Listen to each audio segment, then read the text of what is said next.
Sekarang kalau dengan morfologi bentuk sel, kemudian warna koloni atau bentuk koloni, penampakannya, kemudian warna dan lain sebagainya. Kita menggunakan sifat-sifat yang berbeda yang kita sebut dengan polyphasic taxonomy. Jadi polyphasic taxonomy itu umumnya mempunyai juga target yang molekul yang lebih besar. Misalkan GC content itu adalah banyaknya jumlah G dan C yang ada di keseluruhan DNA pada organisme. Kemudian DNA hibridisasi adalah kemampuan sebuah DNA untuk saling melekat. Kalau dia mempunyai struktur yang sama, maka dia akan bisa saling menempel. Kalau dia struktur yang berbeda, dia tidak bisa saling berlekatan ya. Jadi kalau dia sangat mirip, maka dia akan saling menempel.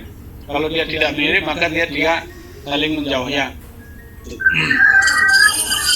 Kemudian ada namanya struktur asam lemak atau fatty acid pada dinding sel ya. Di dinding sel memegang peran utama sehingga kita lihat struktur atau kesamaan komposisi asam lemak yang ada di dinding sel organisme. Kemudian ribotyping itu adalah dengan menggunakan profil atau pola-pola cetakan di belakang. Jadi kalau misalkan polanya sama, mirip, maka dia akan merupakan organisme yang sama. Jadi sekali lagi, polyphasic taxonomy ini ada beberapa pendekatan, jumlah G dan C yang ada di organisme, kemudian pelekatan gen antara dua gen atau hibridisasi, kemudian ada yang namanya komposisi asam ini fatty acid ya. Fatty acid itu adalah asam lemak dan ada namanya pola-pola cetakan yang kita sebut dengan ribotyping. Jadi gizi konten ini, jadi setiap organisme mempunyai kandungan G dan C yang berbeda-beda ya. Misalkan kalau tanaman G dan C-nya antara 30 sampai 50%. Kalau fungi ya jamur dia mempunyai GC konten yang lebih tinggi, jadi 20 sampai 60%. Kemudian kalau bakteri dia mempunyai kandungan GC antara 20 sampai 80%. Jadi semakin banyak gizi konten dia semakin beragam. Jika dia lihat animal hewan itu sedikit spesiesnya dibandingkan dengan bakteri. Itu artinya semakin banyak gizi konten maka dia semakin beragam, semakin banyak. Nah kalau misalkan dia berhibridisasi itu artinya saling melekat ya. Oh nggak ada, mana dia? Lalu ya.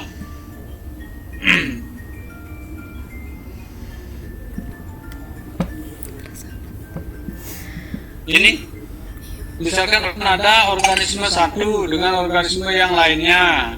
Jadi kalau dia mempunyai struktur DNA, maka apakah DNA ini bisa saling mengikat? Jadi kalau dia mempunyai kesamaan, maka dia bisa membentuk rantai atau saling berikatan. Maka kalau dia sama seperti tadi di atas itu,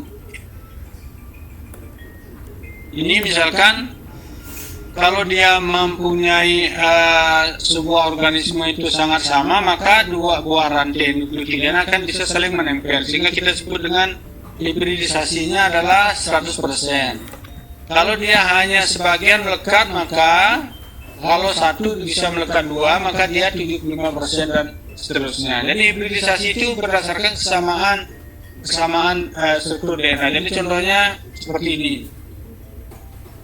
Jadi kalau ada mikroorganisme A dan B, jadi kalau ada 12 nukleotida, maka yang berbeda adalah G dan C ini, kemudian C dengan G ini, kemudian A dengan G. Jadi dia ada 3 perbedaan di dalam 12 nukleotida. Jadi perbedaannya itu adalah 3/12 ada 25% berbeda. Kalau hibridisasi tadi adalah persamaan atau homologi, sehingga homologinya dia adalah A dengan B adalah sebanyak 75%. Kalau dia perbedaannya 25%, maka kesamaannya adalah 100% dikurangi perbedaan. Jadi ada 100% dikurangi dengan 25%, nah dia menjadilah 75%. Demikian juga seterusnya. Itu. Kemudian yang kita sebut dengan ribut typing, apabila kita membedakan, nah, misalkan ada 1, 2, 3, 4 jenis organisme yang berbeda. Kalau dicetak atau di PCR nanti di biosains aja. Kalau dia diperlakukan tertentu dan memperlihatkan pola yang sama, maka dia semakin dekat hubungan kekerabatannya. Jadi ribut typing ini berdasarkan pola-pola pita DNA. Jadi pita-pita DNA. Jadi misalkan yang paling atas ada 1, 2, 3, 4, 5. Kemudian yang nomor 2 ada 1, 2, 3, 4, 5. Nah, posisi ini menentukan panjang. Jadi semakin ke kiri dia semakin panjang karena dia dibedakan dari kiri ke kanan kalau digambar ini ya. Sehingga kalau misalkan ada 4,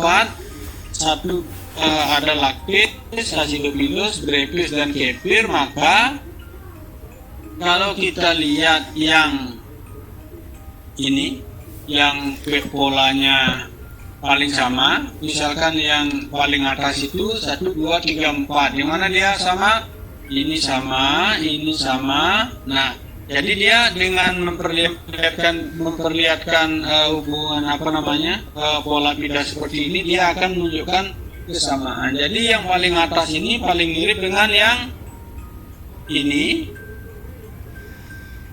yang nomor 2 dibandingkan dengan yang nomor 3. Jadi bisa dilihat jumlahnya, bisa dilihat posisinya ya. Jadi kalau misalkan yang nomor 3 lebih dekat dengan yang nomor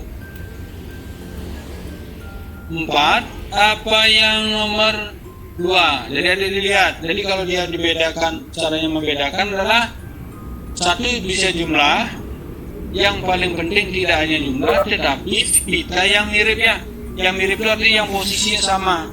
Sehingga yang paling atas itu lebih dekat kepada yang nomor 2 dibandingkan ke yang nomor 4 ya, karena yang pita 1, 2, 3 ini sama posisinya ya. Jadi bisa dilihat berdasarkan posisi pita-pita di DNA. Nah, kalau berdasarkan berdasarkan fatty acid atau pola asam lemak, Anda bisa lihat dengan munculnya puncak-puncak ini.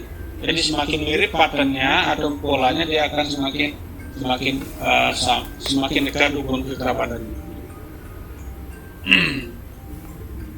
Saya kira hanya itu yang untuk sistematik ya. Jadi klasifikasi phylogenetic tree itu menggunakan ribosomal DNA. Kenapa ribosomal DNA? Karena dia ada di seluruh organisme. Kemudian dia mempunyai ukuran yang kecil, kemudian mempunyai bagian yang konsep dan bagian yang sangat mudah berubah. Nah, kemudian kita lanjut dengan yang berikutnya adalah ini, sterilisasi. Jadi kenapa ini penting bagi orang IKM? Karena adik-adik selalu memberikan penyuluhan bagaimana dapat mencegah atau mengendalikan atau membunuh mikroba supaya orang tidak sakit. Bila adik-adik mengajari di masyarakat mencuci tangan pakai sabun, kemudian apalagi mencuci tangan pakai hand sanitizer dan lain sebagainya. Nah, mikroba dapat dibunuh dengan 2 cara, dengan cara secara fisik dan secara kimia. Fisik itu artinya dia bisa dibunuh dengan perlakuan pemanasan atau memberikan penyinaran radiasi ya, dengan panjang gelombang tertentu, dengan sinar UV gitu misalkan adik-adik disterilisasi ya, atau dengan menambahkan zat kimia tertentu yang kita sebut dengan bisa zat desinfeksi atau zat antiseptik. Nah, kemudian ini istilah saja, antisepsis itu manakala kita memperlakukan dengan menambahkan zat tertentu pada janin ya. Misalkan mengobati lukanya dibersihkan dengan zat antiseptik bukan zat desinfektan ya. Jadi apabila yang diperlakukan adalah jaringan hidup, maka kita sebut dengan antisepsis. Kalau memperlakukan benda mati, kita sebut dengan desinfektan ya. Kemudian kalau sterilisasi artinya membunuh semua bentuk hidup. Kemudian kalau sida itu membunuh ya, kalau berakhiran dengan sida atau said.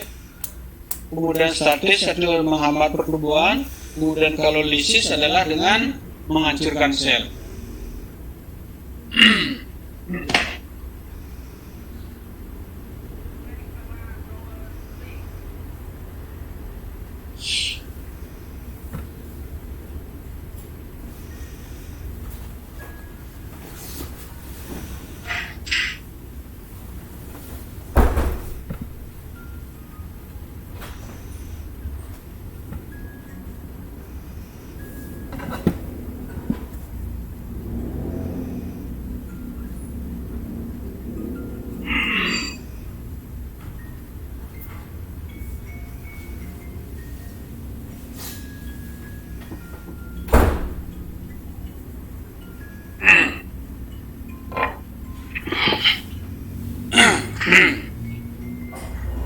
Jadi kalau dengan sida itu artinya membunuh ya, bakteriosida, kemudian virusida, sporosida itu membunuh bakteri, membunuh virus, membunuh spora dan lain sebagainya. Statis itu menghambat. Ada fungistatis, bakteriostatis dan lain sebagainya. Kalau lisis membunuh disertai dengan menghancurkan. Jadi sehingga dia tidak lagi kelihatan bentuk selnya.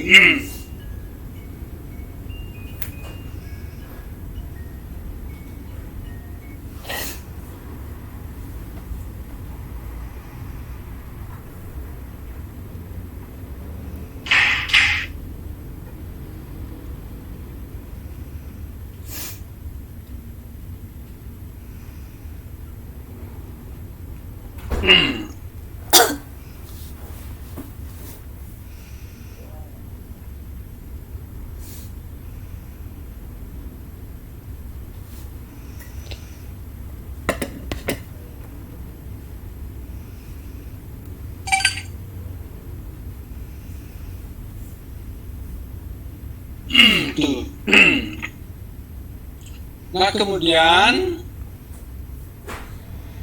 yang berikutnya adalah ini contohnya. Manakala ini adalah yang kita sebut dengan model kurva pertumbuhan bakteri ya. Jadi ada yang warnanya merah, ada yang warnanya hijau. Yang warnanya merah adalah yang kita sebut dengan bentuk sel, total count, bentuk yang bisa dihitung, tidak membedakan antara yang hidup dan yang mati. Pokoknya kalau dia terlihat di dalam mikroskop bisa dihitung, mau dia hidup, mau dia mati, tidak masalah. Yang kita sebut dengan total count.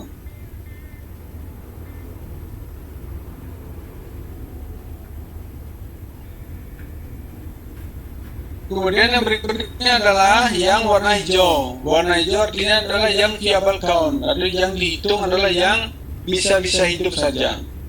Nah, yang sumbu X ini adalah menyatakan jumlah ya yang kita sebut dalam bentuk log, karena misalkan ada 1 juta itu misalkan kita tidak mungkin buat skalanya, maka dia dilogkan. Sehingga kalau 1 juta log 1 juta 6. Kalau 100 log 100 2 begitu. Kalau 1000 log 1000 3. Jadi skalanya 1 2 3 sampai sekian ya. Jadi sesuai dengan log 10-nya.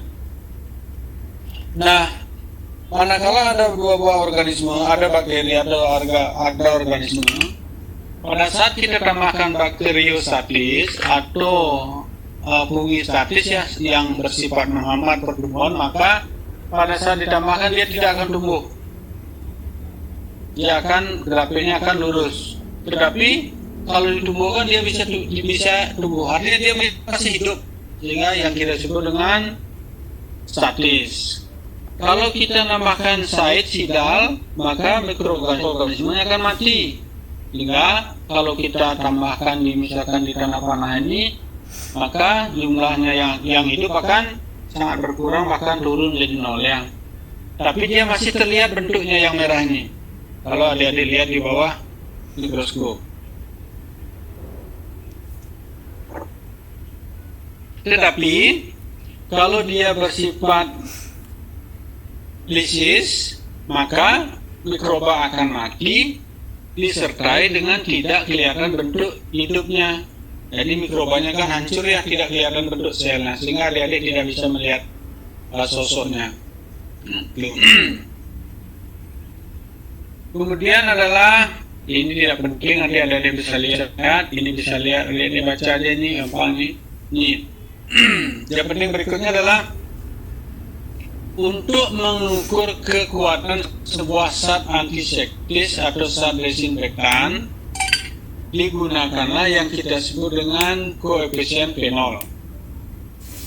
Jadi, kekuatan atau efektivitas sebuah zat desinfektan atau antiseptik diukur menggunakan koefisien yang kita sebut dengan satuannya adalah koefisien fenol. Koefisien fenol ini adalah pengenceran. Kalau kita mempunyai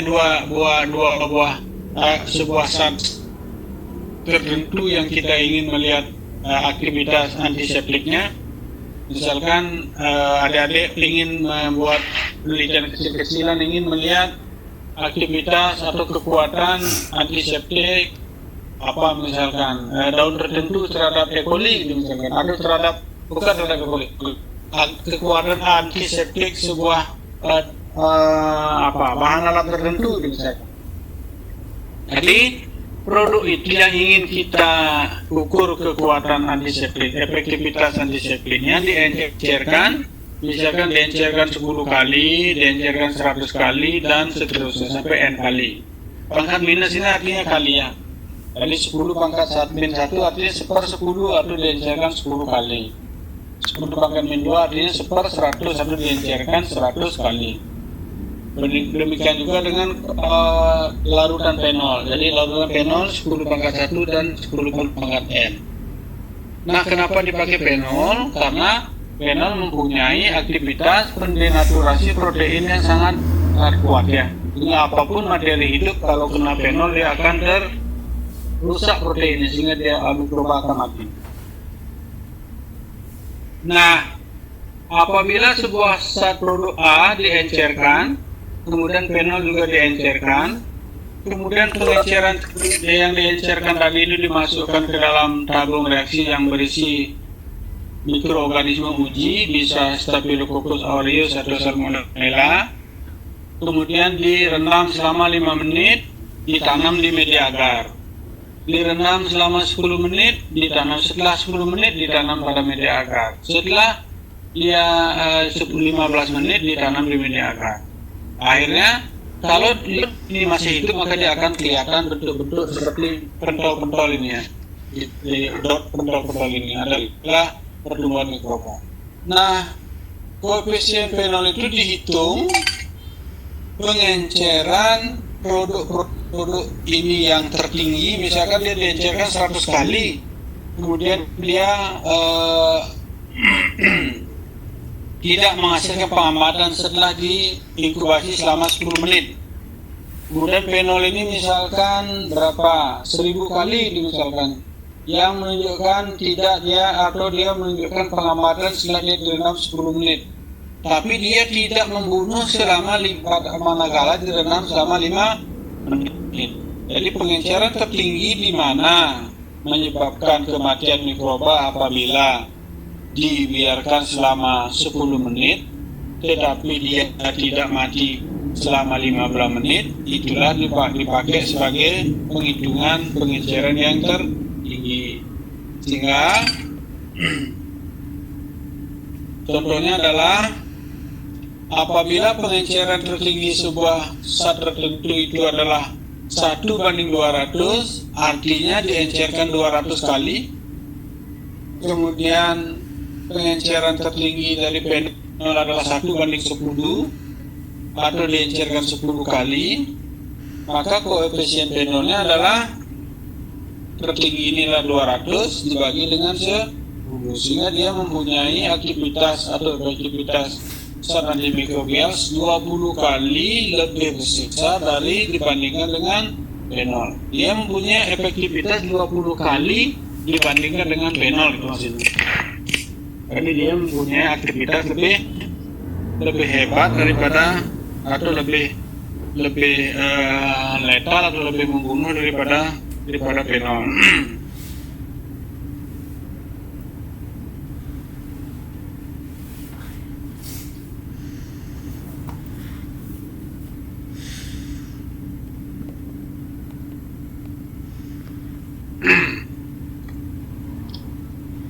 Nah, kemudian di dalam membunuh mikroorganisme dengan panas ada beberapa terminologi.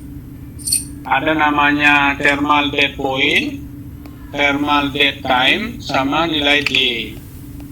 Jadi mikroorganisme dibunuh dengan menggunakan panas. Umumnya ini dilakukan pada saat kita memanaskan alat-alat tertentu atau memanaskan produk-produk tertentu ya. Untuk membunuh mikroba kita gunakan satuan-satuan misalkan thermal dead time, nilai E, nilai D, kemudian ada yang EDT.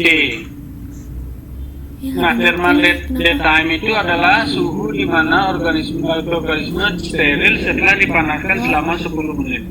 Jadi suhu di mana? Nah, jadi dia bervariasi suhunya. Tetapi waktu pemanasannya 10 menit. Jadi suhu tertentu yang dapat membunuh mikroba apabila sebuah bahan itu dipanaskan selama 10